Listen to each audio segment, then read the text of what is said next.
ढाई हफ्ते की मुसलसल तेजी के बाद बुल्स को थकना ही था और बुल्स और बेयर्स की जंग में इस हफ्ते बेयर्स कामयाब रहे, लेकिन हार मानने से पहले बुल्स के KSE 100 इंडेक्स को 116,000 के लेवल से ऊपर जरूर ले गए।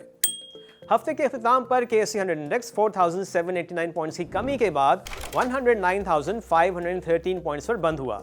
इस हफ्ते का आगाज तेजी से हुआ और एज एक्सपेक्टेड मंडे को होने वाली मॉनेटरी पॉलिसी कमेटी की मीटिंग में पॉलिसी रेट 2% से कम करके 13% कर दिया गया। मार्केट इस रेट कट को पहले ही फैक्टर इन कर चुकी थी, लिहाजा अगले दिन से ही मार्केट में प्रॉफिट टेकिंग शुरू हो गई और ट्यूसडे को मार्केट नीचे बंद हुई। ट्यूसडे की शाम करंट अकाउंट का डेटा भी आया और नवंबर में करंट अकाउंट सरप्लस $729 मिलियन रहा, जो 10 ईयर का हाई है और ये 4th कंसेक्यूटिव मंथ था इस माली साल का जिसमें करंट अकाउंट सरप्लस रहा है। इस तरह इस माली साल के पहले 5 माह में करंट अकाउंट सरप्लस $944 मिलियन तक पहुंच गया है। याद रहे कि पिछले माली साल के पहले 5 माह में करंट अकाउंट खसारा $1.6 बिलियन का था। ताहम इस खबर से भी मार्केट सेंटिमेंट पॉजिटिव ना हो सका और बुध और जुमेरात को मार्केट मजमूई तौर पर तकरीबन 8% नीचे आ गई। म्यूचुअल फंड्स, जो हालिया दिनों में मार्केट में सबसे बड़े बायर्स थे, प्रॉफिट टेकिंग करते हुए नजर आए। इस हफ्ते की मंदी के बाद इन्वेस्टर सेंटिमेंट कैसे बहाल होगा, इस पर हम बात करेंगे ताहिर अब्बास से, जो डायरेक्टर इक्विटीज हैं आरिफ हबीब लिमिटेड के। ताहिर साहब, वेलकम टू द शो। जी, थैंक यू शुजा साहब फॉर इनवाइटिंग मी। ताहिर साहब, माना कि स्टॉक मार्केट 100,000 क्रॉस करने के बाद बहुत तेजी से ऊपर की तरफ गई और प्रॉफिट टेकिंग एक्सपेक्टेड थी, लेकिन जिस तेजी से मार्केट नीचे आई है यानी 9% सिर्फ 3 दिन में, इससे तो इन्वेस्टर्स पैनिक कर गए हैं। क्या रीजंस थे इस सेलिंग के? मंडे को जो है वो मार्केट ने अपना हाईएस्ट लेवल जो है वो अचीव किया था और उसके बाद से हमने देखा कि from there onwards Tuesday, Wednesday and Thursday को जो है वो मार्केट ने एक स्टीप करेक्शन जो है वो ली और तकरीबन 9.2% की करेक्शन हमने 3 दिनों में देखी। तो इसमें एक्चुअली होता ये है कि इसका थोड़ा सा स्पाइरल इम्पैक्ट होता है। सो फॉर इंस्टेंस जैसे हमने देखा कि पिछले 3 दिनों में म्यूचुअल फंड्स ने तकरीबन 9.2 बिलियन का नेट सेल किया। तो वो होता है इसी तरीके से कि एक चीज़ स्टार्ट होती है और उसका इम्पैक्ट जो है वो रिपल डाउन इफेक्ट इसका जो है वो आ रहा होता है। So there were some redemptions in mutual fund, जिसको देखते हुए जो है वो मार्केट ने करेक्शन ली, बट करेक्शन लेने के बाद जो कुछ इन्वेस्टर्स थे उनमें पैनिक आया, उन्होंने भी रिडम्पशंस की, तो वो एक स्पाइरल इफेक्ट जो है वो क्रिएट हुआ और मार्केट ने जो है वो एक शार्प डिक्लाइन हमने देखा कि पिछले 3 दिनों में जो है वो लिया है।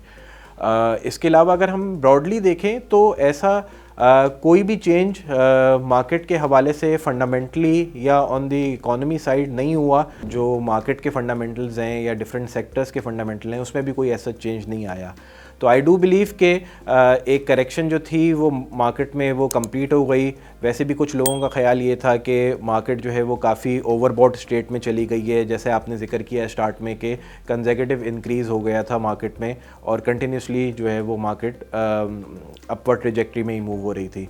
तो वो एक करेक्शन जो है वो कुछ लोगों का ख्याल था कि ड्यू है, तो वो करेक्शन भी हो गई और आई थिंक आगे जाते हुए अब हम देखेंगे कि मार्केट कंसोलिडेट करेगी और उसके बाद मोमेंटम पॉजिटिव ही लगता है। अच्छा ताहिर साहब, आपने फंडामेंटल्स का जिक्र किया। आप भी जानते हैं कि स्टॉक मार्केट में फंडामेंटल्स के साथ साथ सेंटिमेंट भी बहुत मैटर करता है और जब मार्केट इतनी तेज़ी से नीचे आती है तो सेंटिमेंट ख़राब होता है, जिसको बहाल करना आसान नहीं होता क्योंकि इन्वेस्टर्स डर जाते हैं। इस पर आप क्या कहेंगे? देखिए, आपकी बात बिल्कुल सही है कि सेंटिमेंट जो है वो थोड़ा सा डैम्पन हुआ है और इसी वजह से हमने देखा कि वो स्पाइरल इम्पैक्ट भी जो है वो उसका आया। आई थिंक जो हमें चीज़ देखने वाली है वो ये देखने वाली है कि आप किस सेक्टर में, किस कंपनी में इन्वेस्ट कर रहे हैं, उसके फंडामेंटल कैसे हैं और उससे पहले आई थिंक जो मैक्रोज़ हैं आपके मुल्क के, पाकिस्तान के मैक्रोज़ जो है वो किस डायरेक्शन में जा रहे हैं।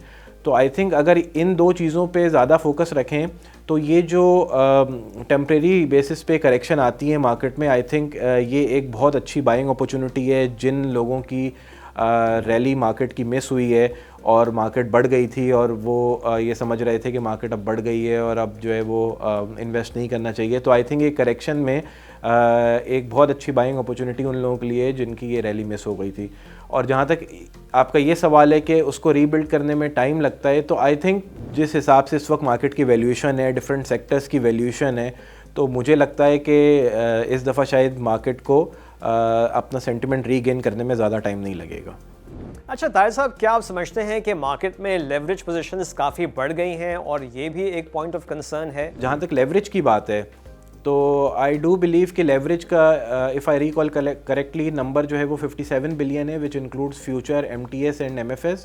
बट ये देखें ये लेवरेज की पोजीशन बढ़ना तो ऑब्वियसली दो तरीके से लेवरेज की पोजीशन बढ़ सकती है। या तो ऑब्वियसली नंबर ऑफ़ शेयर्स बहुत बढ़ जाएं या जो आपकी प्राइसेस हैं वो बढ़ जाएं। तो आई थिंक जो लेवरेज बढ़ा हुआ हमें नज़र आ रहा है that is primarily because of the prices. कोई शेयर्स बहुत ज़्यादा जो है वो फाइनेंसिंग में नहीं चले गए, लेकिन चूंकि मार्केट बढ़ी है तो इस वजह से हमें ऐसा नज़र आ रहा है कि लेवरेज जो है वो ज़्यादा है।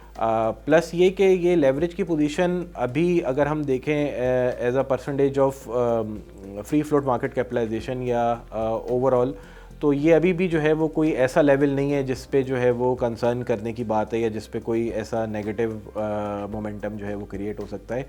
और आई थिंक जो मोस्ट लेवरेज स्टॉक्स हैं उसमें सारी अच्छी मेजॉरिटी जो है वो अच्छी कंपनीज़ हैं, बड़ी कंपनीज़ हैं जिनके फंडामेंटल्स बहुत सॉलिड हैं और जिसमें जो अभी भी अट्रैक्टिव वैल्यूएशन पे जो है वो ट्रेड हो रही हैं। तो मुझे नहीं लगता कि लेवरेज का कोई बहुत बड़ा मसला जो है वो मार्केट में है।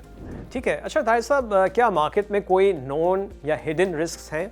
देखें वैल्यूएशन वाइज तो मुझे नहीं लगता कि मार्केट में कोई बहुत बड़ा रिस्क है। मार्केट थोड़ी सी जो है वो अनसर्टेनिटी से जो है वो मार्केट के सेंटिमेंट पे इम्पेक्ट होता है। तो आई थिंक अगर कोई पॉलिटिकल अनसर्टेनिटी होती है, वो भी कोई हाइटेंड किस्म की अनसर्टेनिटी होती है, तो वहाँ पे वो एक रिस्क मुझे लगता है। लेकिन उसके अलावा फंडामेंटली और इकोनॉमी को देखते हुए मुझे नहीं लगता कि कोई ऐसा रिस्क है मार्केट में। मार्केट अभी भी जो है वो बहुत अट्रैक्टिव वैल्यूएशन पे ट्रेड हो रही है और हम एक अच्छा अपसाइड पोटेंशियल मार्केट में 2025 में देखेंगे। ताहिर साहब, आपका बहुत शुक्रिया। और अब नजर डालते हैं अगले हफ्ते के इंपॉर्टेंट इवेंट्स पर। अगले हफ्ते बहुत ज़्यादा इवेंट्स नहीं हैं। बुध को कैलेंडर ईयर 2024 का आखिरी टी-बिल ऑक्शन होगा। थर्सडे को फॉरेक्स रिजर्व्स का डेटा आएगा और जुमे को वीकली इन्फ्लेशन के नंबर्स जारी किए जाएंगे। और अब इस हफ्ते के टॉप 5 गेनर्स। इस हफ्ते पाक इलेक्ट्रॉन की शेयर प्राइस में सबसे ज़्यादा इजाफा हुआ जो 15% रहा। Punjab oil mills 14%, Indus Motors की शेयर प्राइस में 10% का इजाफा हुआ, PSO 9% और अटक रिफाइनरी की शेयर प्राइस में इस हफ्ते 9% का इजाफा हुआ।